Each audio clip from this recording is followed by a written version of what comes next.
Hey, good afternoon. It's Tamika. I'm getting ready to build my arrows this afternoon. I got Victory HLR Elite arrows 400 spine. So I'm getting ready to cut them right now. This is my package they come in today. And this is what they look like before I cut them.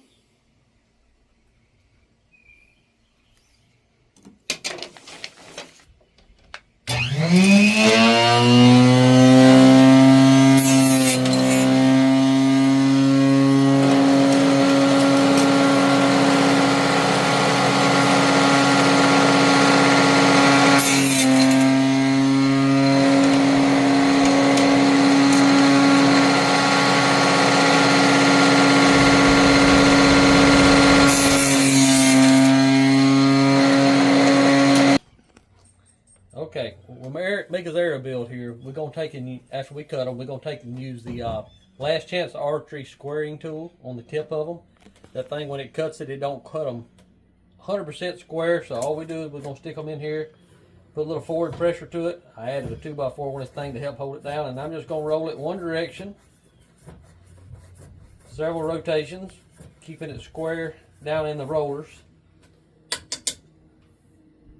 And we wind up having a pretty square arrow pretty quick.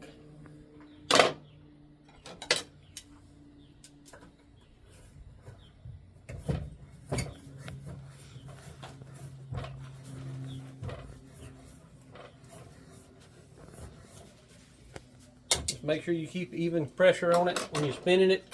When you're first starting out, it'll kind of try to jump out on you. But a little practice, you'll learn how to square them pretty easy.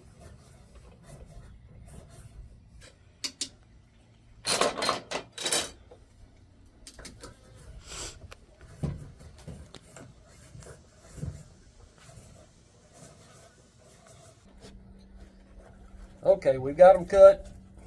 We've got them squared up. So now we're going to take and glue the inserts in.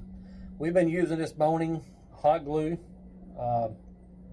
We always could come back later on if we wanted to and glue them in hard, but this gives us an opportunity to also take and add more weight to it, or take them off, or do anything we want. On these particular inserts, they have the holes in the back of them, so we can take and add more weight. These start out at like 55 grains, I believe. They come standard on it. Like I said, they got threaded on the back side, so you can actually come in through the end of the knocker and with a little tool they make and come in there and add more weight to the back of it, or just run them like they are.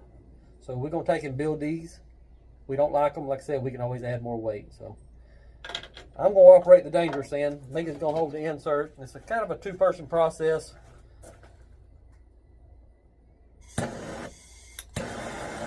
Find out if we heat the insert up a little bit first, and then heat our glue, it don't cool off quite as quick. Now her job is to stick the insert in the end of the arrow shaft before everything cools off. Actually, on the tailgate. Alright, now we're going to stick it in a cup of cold water and just make it just dry real quick. We're going to lay it to the side, and then when we get them all done, then all the excess of the glue we'll show you will pull right off the end of the arrows. It's a very clean job, and we ain't had them pull out yet. So it gives you options. Instead of gluing them in the other standard way, this just makes a lot more options.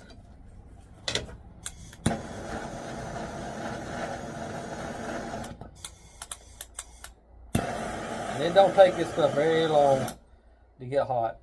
We live in Florida anyway. You'd probably do it without even having to heat it up.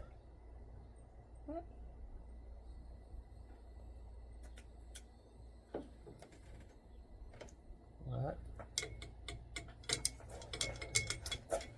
Yeah, the good thing is if you drip this glue on anything, just let it dry, it'll peel right off. I got a little bit on the tailgate of the truck, but it ain't hurting nothing.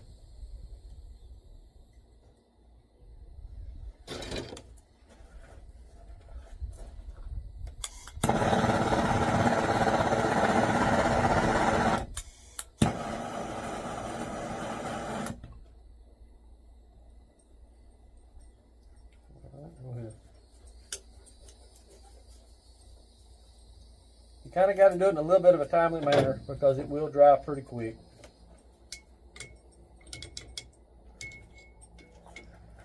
All right, now we're in the process of bare shaft nock tuning our arrows. So the goal is here for it to shoot a bullet hole.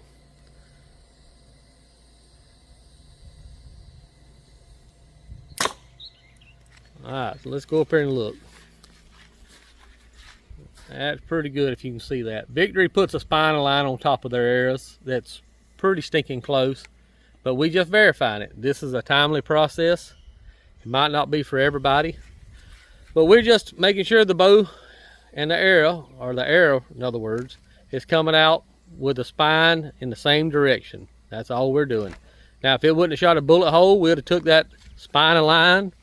I can show you here if you know anything about a Victory. We got to get it to focus right here. It ain't wanting to focus. Let's pull the arrow first. These Victory tell you right off the bat, spinal line. If you can see that, it's a little arrow all the way down the shaft. And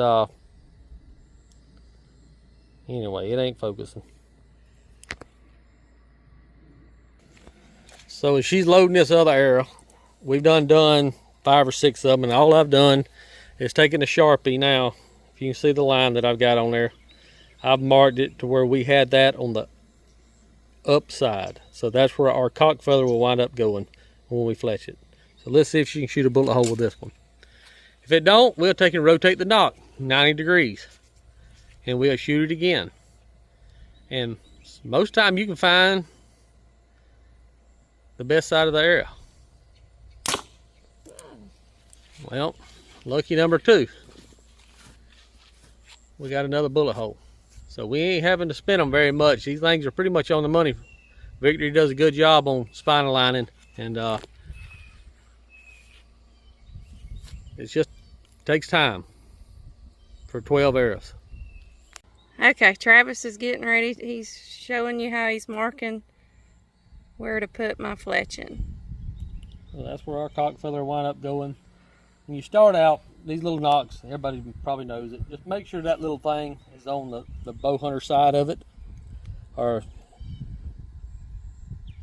on the nocks, and then just make you a line wherever it's at. Like I said, if it don't shoot a bullet hole, we'll wind up taking and rotating it 90 degrees, and we'll shoot it again. So sometimes it takes 4 shots, and it may shoot a bullet hole in the very first shot. Alright, so this is arrow number 3. And the real reason why we're doing all this work is we're going to try to probably shoot a fixed blade this year. We're just trying our best to make sure it's shooting out the bow straight as it can. Fixed blades ain't always the easiest to deal with. But there's a lot of good educational videos out there to help show you how to get them to shoot straight. This is just kind of one of the steps.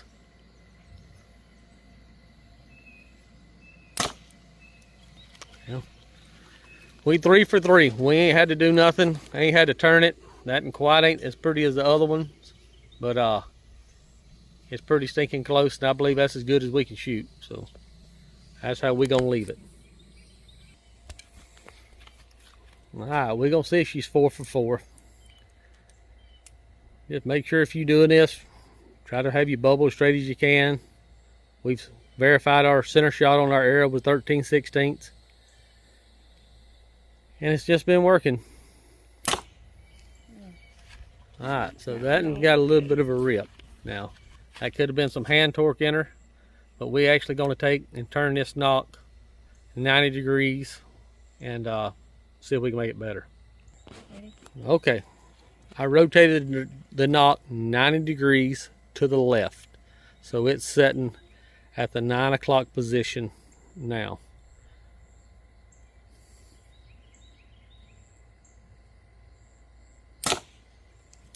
Alright, let's look. The tear went almost the same direction, so we're going to turn it and see if we can make it a little better. Alright, so I rotated the nock this time 90 degrees to the right, so setting about the 3 o'clock position.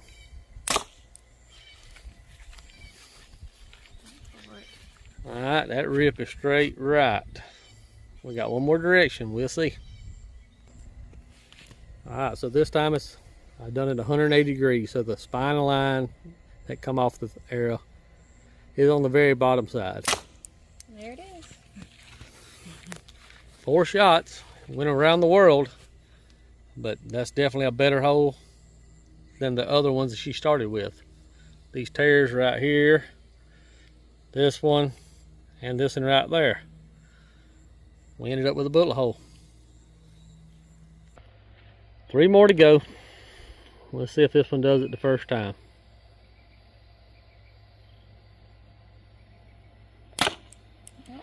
Hadn't done it the very first time. That's the bullet hole. Like I said, a little timely, but in the long run, I think it'll pay off. But everywhere that we marking this with our Sharpie, that's where we're going to put our cock feather. Okay, it took us about 30 minutes to bare shaft nock tune these arrows, and now we're going to start the fletching process. We're going to fletch them with 3 or 4 different kinds of fletchings and see how the arrows shoot with those. And the goal is to shoot a fixed blade broadhead, single bevel, and I'm going to probably field test some of those and see how my bow shoots those. But we are through with the bare shafting.